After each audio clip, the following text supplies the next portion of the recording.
हर महादेव। सभी गुरु भाई बहनों को, समस्त मेरे सब दोस्तों को मेरा प्रणाम। सभी गुरु भाई बहनों को प्रणाम करते हुए मैं सभी के चरणों में प्रणाम करती हूँ। मेरी दीदी के चरणों में प्रणाम। जिस धरती में बैठ के मैं 300 का पालन कर रही, धरती माता को प्रणाम। मेरा प्रणाम स्वीकार करेगी।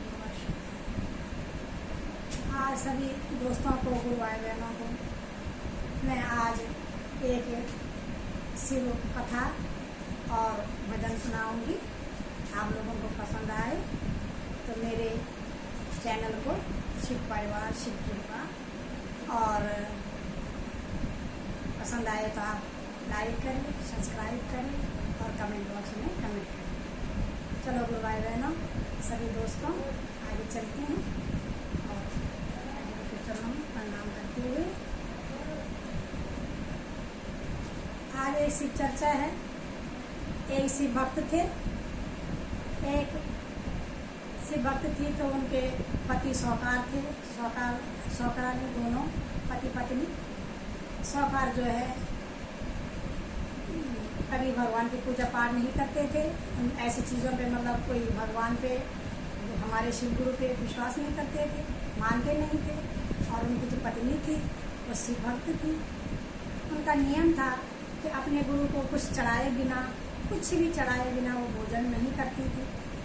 तो बाजार जाए तो कुछ फल लाए तो पहले भगवान को, भोले बाबा को चढ़ाती थी, अपने गुरु को चढ़ाती थी, बाद में वो कुछ खुद खाती थी और औरों को खाना को देती थी। ऐसे ही भोजन भी करती थी, भोजन में भी करती थी। जो भी भोजन बनाती थी तो वो किसी को देती नहीं थी। पहले बाबा, भोले बाबा को भोजन चढ़ाएगी, उसके बाद वो भोजन सबको देती थी। उनका नियम था। और सौभाग्य जी पर बहुत चिढ़ते थे और उनको बहुत बुरा लगता था कि ये सब 24 घंटे पूजा पाठ शिव शिव शिव शिव लगी रहती है, गुरु गुरु लगी रहती है। तो इसीलिए वो इस बात से बहुत चिढ़ते थे। तो एक दिन क्या हुआ, वो हाट बाजार गई, बाजार से फल लाई। फल लाने के बाद किसी को दिए नहीं, धोए शुद्ध करे और धोने के बाद वो अपने गुरु के पास ले चढ़ाया। और पंडित, वो जो उनके सौकार थे, सौकार को गुस्सा आया, पति को गुस्सा आया, कहा कि तुम मेरे घर से निकल जाओ। मैं कहती हूँ, मैं आपसे कहता हूँ कि कोई पूजा पाठ नहीं है, कोई भगवान नहीं है, कोई मेहनत नहीं करेगा तो कोई भगवान क्या देगा। लेकिन वो भक्त थी, अपने बाबा के, अपने गुरु के प्रति बहुत उसका भाव था। शिव चर्चा सुनती थी, सुनाती थी और सुनने जाती थी। तो उनका ही नियम था। उसने सौकार जी ने कहा ठीक है, कोई बात नहीं, मैं घर छोड़ देती हूँ। वो घर छोड़ के चली गई। घर छोड़ के चली गई तो चलते चलते वो पहुँच गई एक जंगल में। जंगल में पहुँची, कुछ दूर जाते उन्होंने एक किसी चार लोग थे तो वो कहीं गड्ढा खोद रहे थे, मिट्टी खोद रहे थे, गड्ढे से मिट्टी निकाल रहे थे। तो उन्होंने क्या कहा कि उसने, वो सौखानी जी की गई और उनको बोला, भैया मुझे कुछ काम दे दो, मेरे कुछ काम दे दो, मैं आपका कुछ भी काम कर लूँ। तो चार भाई थे, चारों भाई ने कहा कि बहन जी आप क्या काम करोगे। कह रहे कुछ भी काम दे दो, मेरे पास खाने पीने का साधन नहीं है, आपका जो भी काम होगा मैं करूँगा। तो चारों भाई ने विचार किया और कहा कि ठीक है, आप ऐसे करो कि हमारे साथ में मिट्टी खोदो, यहाँ से मिट्टी खोद के वहाँ डालो। ऐसे चारों भाई कर रहे थे तो वो भी ऐसे करने लगे। लेकिन मिट्टी खोदते खोदते उनकी हाथों में छाले और चेहरा मुरझा गया, तबीयत खराब होने लगी। चारों भाई फिर बोलने लगे, लगता है ये कोई बड़े घर की है और बड़े घर की, इनके कभी काम किया नहीं होगा, मजबूरी में काम कर रही है। तो ऐसे करते हैं भाइयों, ऐसे करते भाइयों, इनको घर में बिठा देते और अपने धर्म की बहन बना के, हमारे पास बहन नहीं है, धर्म की बहन बना के इनको अपने घर में रखते हैं। हमारे तो कोई घर में खाना भोजन बनाने वाला कोई है नहीं, तो ये बहन हमारे भोजन भी बना देगी और सब कुछ अच्छा हो जाएगा, महादेव की दया। तो उन्होंने कहा कि ठीक है बहन, आप ऐसे करो कि तुम बैठ जाओ, काम मत करो, तुम थक गई। और शाम को जब घर आए तो उस बहन को घर में लाए तो उन्होंने उनसे बता दिया कि हमारे भोजन है, ये भोजनशाला है, इसमें खाना पीना सब कुछ बता दिया, कैसे ऐसे करना है, ऐसे ऐसे हम लोग भोजन करते हैं। तो वो गुरुबहन जो है घर में गई और सब कुछ घर बार संभाला और खाना पीना भोजन बनाने लगी। भोजन बनाया तो भोजन बने, वो उनका नियम था भोजन बनाया। तो भोजन बनाते समय उनको याद आई, करते थे वो, तो महादेव की भक्त थी, शिष्य थी। तो उन्होंने जो भी भोजन बनाया सब भोजन निकाला साफ सुथरा और अपने महादेव को चढ़ाती थी। बोलती है, महादेव ये भोजन बना हुआ है आपकी कृपा से, आपकी दया से मेरे घर में, जहाँ मैं रहती हूँ वहाँ, तो आप ऐसे करो, इनको भी बरकत देना और इनका भी समस्त कार्यों को पूर्ण करना, उनकी दुख परेशानी जो है दूर करना। हे महादेव ये भोजन ग्रहण करें, आपकी दया है, आप तो मेरे साथ ही हो, मुझे घबराने की कोई जरूरत नहीं। तो ऐसे उन्होंने भोजन की भगवान को चढ़ाया। उसके बाद चारों भाइयों को दिया, खुद भी खाया। तो ऐसे उनके घर में और बरकत होने लगी, बहुत अच्छा होने लग गया और वो भी खुश रहने लगी। उसने सोचा कोई बात नहीं है, 100 कार मुझे डांटे थे, फटकारते, या मुझे 4 भाई मिल गए और मेरे महादेव की दया तो है ही है। तो बहुत खुश रहने लगी। ऐसे करते करते गांव मोहल्ले में लोग 100 कार को ताने देने लग गए और सुनाने लग गए, कहने लगे कि देखो 100 कार में रहती थी तो घर में पूजा पाठ, शिव चर्चा, अच्छे भजन कीर्तन अच्छी थी और भगवान को मानने वाली थी, सबका सत्कार करती थी, उनके घर में सब आते जाते थे, तो घर में बरकत भी थी, सब कुछ अच्छा था। और आपने 100 कार को यहाँ से भगा दिया, बेचारी कहाँ होगी। ऐसे लोग ताने देते रहते थे और 100 कार की भी हालत बुरी हो गई, बाल बच्चे थे नहीं।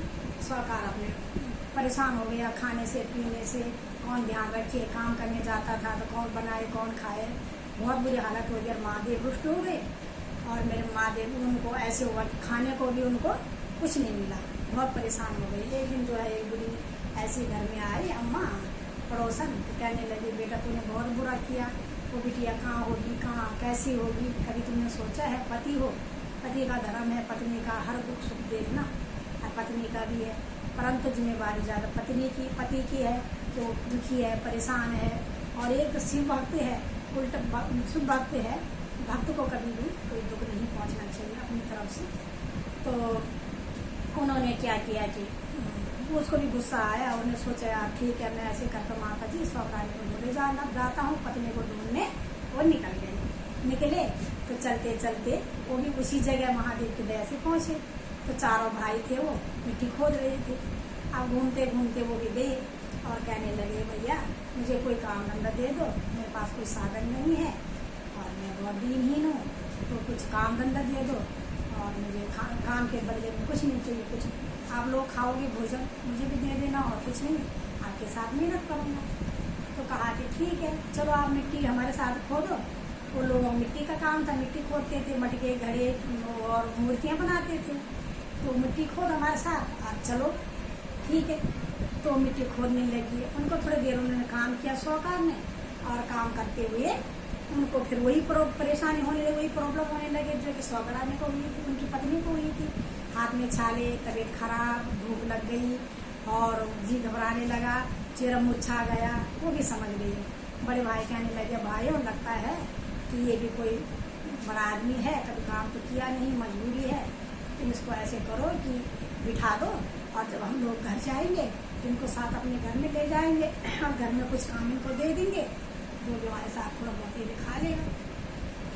उन्होंने ऐसे विचार कर आज शाम को जो है अपने साथ घर ले आए। तो घर में आए तो उन्होंने भोजन बनाया, जो उनकी बहन थी गुरु बहन के घर में भोजन बनाए, वही अपने भगवान को प्रसाद दिया, गुरु को प्रसाद लगाया और चारों भाइयों की थाली लगाई। तो वो भाई बोले कि बहन आज 5 थाली लगाना भोजन की, हमारे साथ एक अतिथि है और ये भी हमारे साथ रहेंगे, कुछ काम धंधा करेंगे, हमारे बड़े बूढ़े का साथ हो जाएगा, जैसे आपका साथ ऐसे इनके साथ कुछ काम कर लेंगे, हमारे खेत खलियान देख लेंगे, हमारे वो बाग बगीचे देख लेंगे। तो उसने कहा ठीक है। उन्होंने 5 थाली निकल, चारों भाइयों को 4 थाली दी और 5 थाली जैसे दे रही थी तो वैसे महादेव ने उनका हाथ पकड़ लिया। महादेव ने उनका गुरु बहन का हाथ पकड़ लिया, तो किसी को तो दिखेंगे नहीं, महादेव तो उनके साथ में रहते थे, तो उन्होंने देखा तो किसी को दिखे नहीं। तो वो कहने लगे, चारों भाई कहने लगे बहन इनको क्यों थाली नहीं दे रहे? तो कह रहे कि भाई देख लो मैंने थाली मैंने लगा रखी है, लेकिन मेरे हाथ उन तक पहुँच ही नहीं रहा। तो जो 100 कार थे तो 100 कार पहचान गए थे उनकी चाल ढाल, क्योंकि वो तो घूंघट में रहती थी, तो घूंघट में थी तो वो तो पहचान ही गए थे कि ये मेरी पत्नी है, लेकिन पत्नी नहीं पहचानी क्योंकि उनका घूंघट था, तो घूंघट में कैसे पहचाना। तो जैसे महादेव ने उनका हाथ पकड़ा तो वो तो किसी को नहीं दिख रहा था, वो तो गुरु बहन को ही दिख रहा था कि मेरे गुरु मेरा हाथ रोक रही है। तो कहने लग गई कि भाई मैं क्या करूँ, मेरा हाथ को रोक रहे हैं मेरे गुरु महादेव, देने नहीं दे रहे पांचों थाली। तो वो कहने लगे क्यों, हमें भी दिखाओ गए, सच है झूठ है। तो कहने लग गए कि हे महादेव, आप ना जैसे दर्शन मुझे देते हो, जैसे मेरा अंग संग रहते हो हे महादेव, वैसे आप मेरे भाइयों को भी दर्शन दे दो। तो वैसे उन्होंने जैसे कहा वैसे तुरंत महादेव प्रकट हुए, और प्रकट हुए उन्होंने महादेव के दर्शन किए। सबने महादेव से सबने आशीर्वाद मांगा, दर्शन दिए। तो बहन पे खुश हुई है कि आज बहन की वजह से हमारा जो है कि महादेव के दर्शन हो गए। और वो जो उनके पति थे, पति ने महादेव के चरण पकड़ के माफी मांगी, हे महादेव मेरे से जो गलती हो गई वो आज के बाद नहीं होगी, और मुझे क्षमा कर दो, मैं अपनी पत्नी को लेके घर जाऊंगा। और आप इतने रुष्ट मत होना मेरे से, आपने तो मैं इतना परेशान अपनी पत्नी के बिना कि मैं अपनी पत्नी को ले जाना चाहता हूँ अपने साथ, मैं इसको कोई दुख नहीं दूंगा महादेव, और जैसे आप कहोगे वैसे नहीं, जैसे ये करेगी वैसे ही होगा। और ऐसे मेरे महादेव की दया हुई, मेरे महादेव ने उनको क्षमा किया।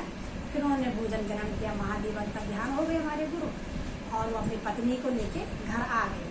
घर आए तो वहीं पे उन्होंने अपनी पत्नी से कहा कि मुझे भी 3 सूत्र का ज्ञान दो, मैं भी महादेव को गुरु बना दूं। ऐसे चारों भाई ने भी गुरु बनाया, मेरे महादेव के 5 शिष्य वहाँ पे हो गए, और गुरु चर्चा करने लगे। वो भी महादेव की दया उन पे भी हो गई। वो अपने बहन को विदा किया उन्होंने, जो उन्होंने धर्म की बहन बना रखी थी गुरु, उनको विदा किया। और विदा करके वो उन्होंने अपने बहन को अन्न धन दे के और अपने बहनों के साथ उनको विदा किया। और वो घर में आए, उन्होंने महादेव को, मेरे गुरु को अपना गुरु बनाया, और अपना गुरु बनाया। उसके बाद से वो दोनों पति पत्नी शिव चर्चा, शिव भजन और गुरु की महिमा गाने लगी। ऐसे मेरे महादेव की दया होती है। जिस भाई बहन ने भी अभी महादेव को गुरु नहीं बनाया तो कोई सब उनको गुरु बना सकते हैं, इसमें कोई परहेज नहीं है गुरु भाई बहनों। हर हर महादेव, घर घर महादेव, जगह जगह महादेव, मेरे गुरु महादेव। तो ये मेरी शिव चर्चा थी, आप लोगों को पसंद आए आप शेयर करना, कमेंट बॉक्स में मेरे लिए कमेंट करना, और सब्सक्राइब करना। सभी को, मेरे बहनों को मेरा प्रणाम, सभी दोस्तों को मेरा प्रणाम।